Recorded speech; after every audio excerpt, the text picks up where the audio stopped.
بسم اللہ الرحمن الرحیم۔ حضرت آدم علیہ السلام سب سے پہلے انسان ہیں جن کو اللہ تعالی نے دنیا میں بھیجا، اور سب سے پہلے نبی آپ ہیں۔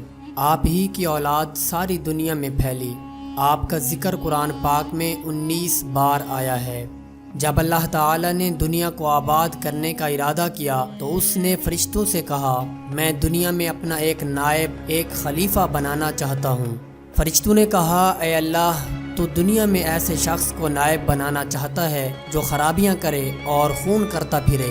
ہم تیری تعریف کرنے کے ساتھ تیری تسبیح اور پاکی بیان کرتے رہتے ہیں۔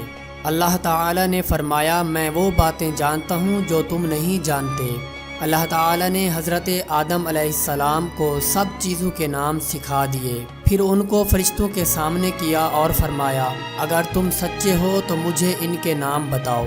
انہوں نے کہا کہ تو پاک ہے، جتنا علم تو نے ہم کو بخشا ہے اس کے سوا ہم کو کچھ نہیں معلوم۔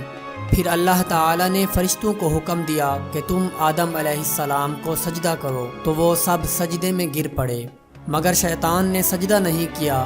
اللہ تعالی نے حضرت آدم علیہ السلام سے کہا کہ تم اور تمہاری بیوی جنت میں رہو اور جہاں سے چاہو کھاؤ پیو، مگر ایک خاص درخت کے متعلق حضرت آدم علیہ السلام کو منع کر دیا کہ اس کے قریب بھی نہ جانا ورنہ تم بھی ظالموں میں سے ہو جاؤ گے۔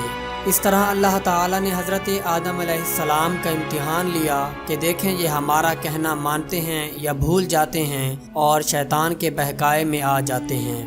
شیطان جو پہلے ہی حضرت آدم علیہ السلام سے ناراض تھا، کیونکہ اس کی وجہ سے وہ خدائے تعالی کی دربار سے نکلا اور خدائے تعالی کی اس پر لعنت ہوئی، تو اس نے قسم کھا رکھی تھی کہ میں حضرت آدم اور اس کی اولاد کو قیامت تک بہکاتا رہوں گا، تاکہ وہ اللہ تعالیٰ کا کہنا نہ مانیں اور خوب برائیاں پھیلاتے رہیں۔ تو پھر وہ شیطان حضرت آدم علیہ السلام اور ان کی بیوی حضرت حوا علیہ السلام کو برابر بہکاتا رہا کہ اس درخت کا پھل تم ضرور کھاؤ، اس کے کھانے سے تم فرشتہ بن جاؤ گے، جنت میں سے کبھی بھی نہ نکلو گے۔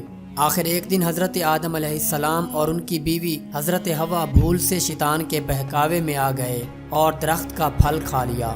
پھل کھاتے ہی دونوں ننگے ہو گئے اور جنت کا لباس ان کے بدن سے غائب ہو گیا، اور وہ جنت کے پتوں سے اپنے بدن کو چھپانے لگے۔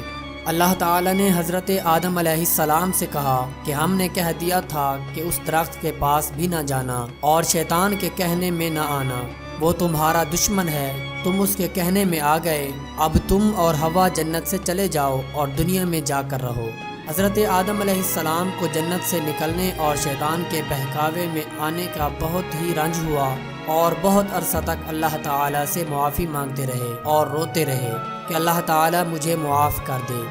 آخر اللہ تعالیٰ کو رحم آیا اور حضرت آدم علیہ السلام کو یہ دعا سکھائی کہ اے ہمارے رب، ہم نے اپنے اوپر ظلم کیا اور تو ہم پر رحم نہیں کرے گا تو ہم بڑا نقصان اٹھانے والوں میں سے ہو جائیں گے۔ تو حضرت آدم علیہ السلام نے یہ دعا بہت گڑ گڑا کر مانگی، اور اللہ تعالیٰ تو رحم کرنے والے ہیں۔ جب کوئی بندہ گناہ کر لیتا ہے اور سچے دل سے توبہ کر لیتا ہے کہ اے اللہ، یہ گناہ تو مجھ سے غلطی سے ہو گیا، آئندہ ایسا نہ کروں گا، تو وہ معاف کر دیتے ہیں۔ چنانچہ حضرت آدم علیہ السلام کو بھی اللہ تعالیٰ نے معاف کر دیا، اور پھر کہا کہ تم اور تمہاری اولاد دنیا میں رہو، اور یہ بات یاد رکھو کہ جب میری طرف سے کوئی نبی میری ہدایت لے کر تمہارے پاس آئے تو تم اس کا کہنا ماننا۔ جو میرے بھیجے ہوئے نبیوں کا کہنا مانے گا اس کو پھر نہ کوئی خوف ہوگا اور نہ غم ہوگا، اور جو لوگ میرے نبیوں کی بات کو نہیں مانیں گے اور ہماری آیتوں کو جھٹلائیں گے وہ دوزخ میں جائیں گے اور ہمیشہ اسی میں رہیں گے۔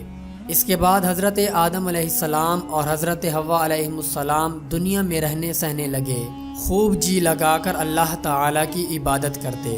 ان کی بہت اولاد ہوئی اور دنیا میں سب جگہ آباد ہوتی رہی۔ حضرت آدم علیہ السلام اپنی اولاد کو یہی بات بتاتے رہے کہ تم کبھی شیطان کے بہکاوے میں نہ آنا، وہ ہمارا دشمن ہے اور ہم کو بری باتیں کرنے کے لیے بہکاتا رہتا ہے۔ ہمیشہ اللہ کی عبادت کرنا، سچ بولنا، کسی پر ظلم نہ کرنا، ایک دوسرے کی نیک کاموں میں مدد کرتے رہنا۔